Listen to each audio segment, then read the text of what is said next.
का स्वागत है आपके साथ। मैं हूं विपिन भट्ट। कांग्रेस के अंदर घमासान मचा हुआ है। पार्टी के बड़े नेता पार्टी छोड़कर जा रहे हैं। पार्टी के सामने मुसीबतों का पहाड़ है और 2024 का लोकसभा चुनाव थोड़ी ही दूर पर खड़ा है। कांग्रेस का जमीन पर कार्यकर्ताओं से संपर्क टूट गया है और ऐसे में अब कांग्रेस को जमीन पर उतरना पड़ा है।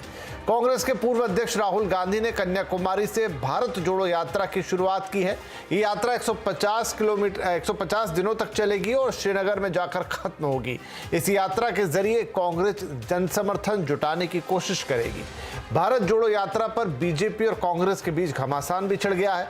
बीजेपी इस यात्रा को कांग्रेस का छलावा बता रही है तो राहुल गांधी ने बीजेपी पर देश में नफरत फैलाने का आरोप लगा दिया है। सवाल यह है कि क्या भारत जोड़ो यात्रा के जरिए कांग्रेस का कायाकल्प हो पाएगा?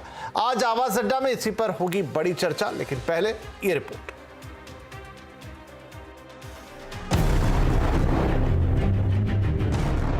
देश भर में जन समर्थन हासिल करने के लिए राहुल गांधी कन्याकुमारी से भारत जोड़ो यात्रा पर निकल चुके हैं। कांग्रेस की यात्रा 150 दिनों में 3500 किलोमीटर से ज्यादा का सफर तय करेगी और श्रीनगर में जाकर खत्म होगी।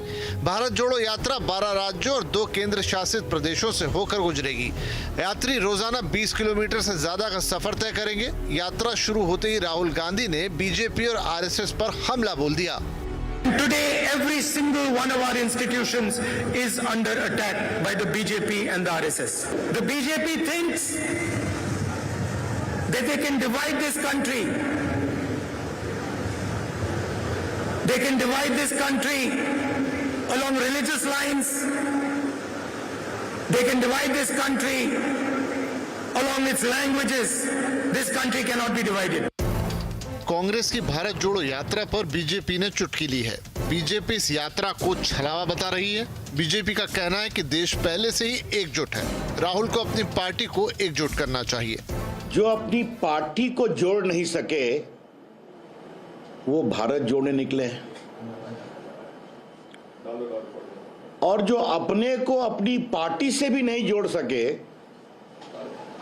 वो भारत जोड़ो की यात्रा पर निकले। राहुल जी पहले अपना घर तो संभाल लेते, घर को जोड़ लेते तो देश जोड़ने की बात करते। तो ये छलावा है, दिखावा है। भारत तो डिवाइड हो गया 1947 में। अगर भारत जोड़ो यात्रा करना है तो राहुल गांधी को ये यात्रा पाकिस्तान में करना सही है। भारत में यात्रा करने से क्या फायदा होगा? भारत तो जुड़ा हुआ है।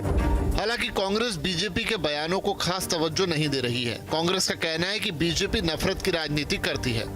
हेमंता विश्व शर्मा आजकल जहर उगलने का काम करते हैं। संघ के कार्यालय में गए होंगे और उन्होंने अखंड भारत का नक्शा देखा जिसमें पाकिस्तान, नेपाल, भूटान, बांग्लादेश, अफगानिस्तान सब है। आज मान लो 20 करोड़ मुसलमान हैं तो बांग्लादेश, पाकिस्तान, अफगानिस्तान मिलाने के बाद तो 40-50 करोड़ हो जाएगा। तो उतने में तो फिर इनकी और हालत खराब हो जाएगी। जब से ये लोग कांग्रेस छोड़ के गए हैं, जो लोग भी गए हैं या जा रहे हैं, वो कांग्रेस की भावना जो है उसको रिप्रेजेंट नहीं करते। वो लोग जिस प्रकार के उन्होंने रवैया अख्तियार किया है अपने स्वार्थ के कारण से, कौन अपने घर को छोड़ के जाएगा? भारत जोड़ो यात्रा ऐसे वक्त पर हो रही है जब कांग्रेस अपने सबसे मुश्किल दौर से गुजर रही है। कई राज्यों में कांग्रेस जमीन पर कमजोर दिख रही है तो कांग्रेस के कार्यकर्ता छिटक रहे हैं। पार्टी के अंदर लीडरशिप को लेकर भी घमासान मचा हुआ है। बड़े नेता पार्टी छोड़कर जा रहे हैं। हाल ही में कांग्रेस छोड़कर गए गुलाम नबी आजाद ने पार्टी की मौजूदा हालत के लिए राहुल गांधी को ही जिम्मेदार ठहराया था। कांग्रेस में गुटबाजी इस कदर हावी है कि पार्टी में असंतुष्ट नेताओं का अलग ग्रुप बन गया है जिसे G23 के नाम से जाना जाता है।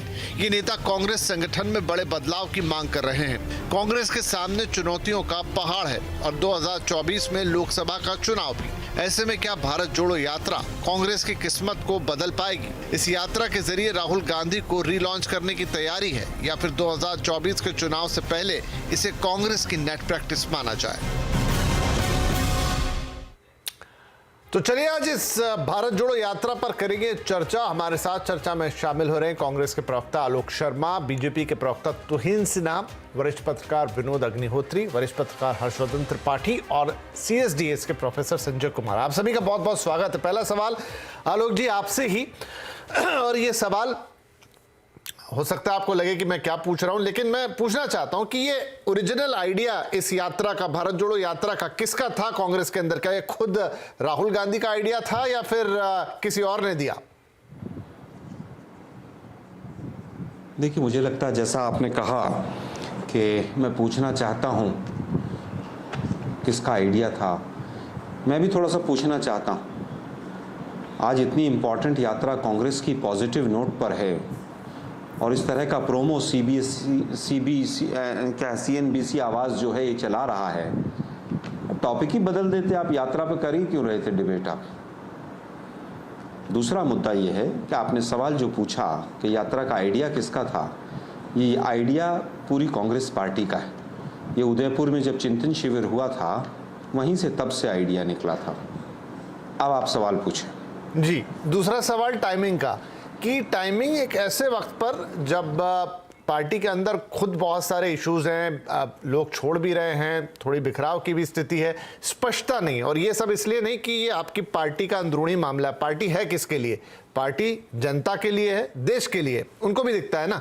ऐसे वक्त में यात्रा, हो सकता है आपने पहले निर्णय लिया होगा, लेकिन अब किसी एक में चुनना था। अभी आपके अध्यक्ष के चुनाव भी ड्यू हैं और उस समय ये यात्रा भी हो रही है, तो पहले शायद वो सारी चीजें सेटल होती, यात्रा भी होती, बढ़िया चीज है। मैंने तो वैसे बहुत पॉजिटिव नोट्स पे आपसे सवाल पूछा था कि आइडिया किसका था, शायद आपने उसको थोड़ा गलत ले लिया, लेकिन फिर भी टाइमिंग। नहीं, आपका पूरा नोट जो था वो मैंने देख लिया, कितना पॉजिटिव था उसमें और कितना नेगेटिव था। लेकिन बात यह है कि गुलाम नबी आज़ाद जैसे लोग जो 37 साल तक यहाँ मलाई खाते रहे और जिन लोगों की वजह से पार्टी इस दुर्दशा में पहुंची, अब हम उनका इंतज़ार करें और उनकी वजह से अपनी यात्रा को रोकें, ये संभव नहीं। जहाँ तक बात यात्रा की है, ये कोई मन की बात नहीं है, ना ही कोई प्रवचन है, ना ही कोई टेलीप्रॉम्प्टर है, ना कोई भाषण है, ना कोई नौटंकी है। हम सुनवाई के मूड में हैं। हम देश की जनता को सुनेंगे और अपने आप में ऐतिहासिक यात्रा है। जिस तरह से आज जन समर्थन वहाँ पर तमिलनाडु में मिला है और जिस तरह से ये लार्जेस्ट यात्रा पद यात्रा है, इसमें टाइमिंग का बहुत महत्व नहीं है। हम ना ये चुनाव के लिए कर रहे हैं कि गुजरात का चुनाव आ गया है, 2024 का चुनाव है। इसके मूलतः 3 कारण हैं। सबसे पहला कारण ये है कि जो इकोनॉमिक डिस्पैरिटी बढ़ती चली जा रही है, इकोनॉमिक इनइक्वालिटी जिस तरह से बढ़ती चली जा रही है, महंगाई और बेरोजगारी सर चढ़कर बोल रही है। दूसरा, जिस तरह से देश को बांट दिया है जाति और धर्म के नाम पर, सोशल डिवीज़न जिस तरह से ध्रुवीकरण किया है पूरे देश का, उसके खिलाफ है ये यात्रा। पॉलिटिकल ओवर सेंट्रलाइजेशन जिस तरह से आज सारे के सारे निर्णय पीएमओ साहब लेते हैं और पीएमओ से ही सब कुछ चलता है। नोटबंदी हो, 3 काले कानून हो, ना कैबिनेट का कोई मतलब है, ना संसद का कोई मतलब है, ना कोई पार्लियामेंट्री कमेटी का मतलब है, और तमाम जितने भी संवैधानिक संस्थाएं हैं, जितना दुरुपयोग उनका हो रहा है, उसके लिए यात्रा जन जन तक आवाज़ अपनी पहुंचाने के लिए है। तीसरी चीज़ इसमें खास तौर पर है कि हमने तमाम माध्यम देखे जो विपक्ष के पास संघर्ष के माध्यम होते हैं, उनको सबको मोदी साहब ने कहीं ना कहीं दबाव में कर दिया है। आप देखिए, उच्चतम न्यायालय से सुप्रीम कोर्ट से लेकर और मीडिया तक, जहां पर जिस तरह से दबाव में काम कर रहा है, हम आज जनता के बीच में जाएंगे और यात्रा के माध्यम से उनको देश के हालात बताएंगे कि 6.5 करोड़ लोग गरीबी रेखा से नीचे चले गए हैं और जिन लोगों को 412 रुपये में सिलेंडर महंगा दिखता था, 1150 रुपये में बहुत सस्ता दिख रहा है। हम उनको बताएंगे कि चीन जो है वो बहुत जगह हमारी भूमि कब्जा कर बैठ गया है, यहाँ तक कि नेपाल भी 2018 से 7100 हेक्टेयर जमीन के ऊपर कब्जा करके बैठा है और इस देश के अंदर लाखों करोड़ की ड्रग्स पकड़ी जाती है, उसके बाद भी कोई एक्शन नहीं होता है। हम आज जनता के बीच में जाकर बताएंगे कि मीडिया का एक वर्ग किस तरह से बायस्ड होकर, जिस तरह से एक 10 ग्राम की पुड़िया के पीछे 2 महीने तक डिबेट करता है, लेकिन मुंद्रा पोर्ट के ऊपर इतना बड़ा कंसाइनमेंट बार बार पकड़ा जाता है, मीडिया के साथियों की कईयों की हिम्मत नहीं हो पाती है कि उस पर भी चर्चा कर रहे हैं। ये यात्रा सबसे लंबी है, 3570 किलोमीटर की यात्रा है और ये पूरे देश में 29 के 29 राज्यों में इसकी सहायक यात्राएं इसमें आकर मिलेंगी। पूरे देश को हम जोड़ना चाहते हैं आज तक पॉजिटिव नोट के ऊपर इस तरह की कोई यात्रा नहीं रही। ठीक है। और इसका जो रूट लिया गया है वो भी इस एंगल से लिया गया है कि पूरी यात्रा ना नदी में कहीं पर हो, ना कहीं पर गाड़ी में चलना पड़े, ना ही आडवाणी की जगह रथ लेकर चला जाए।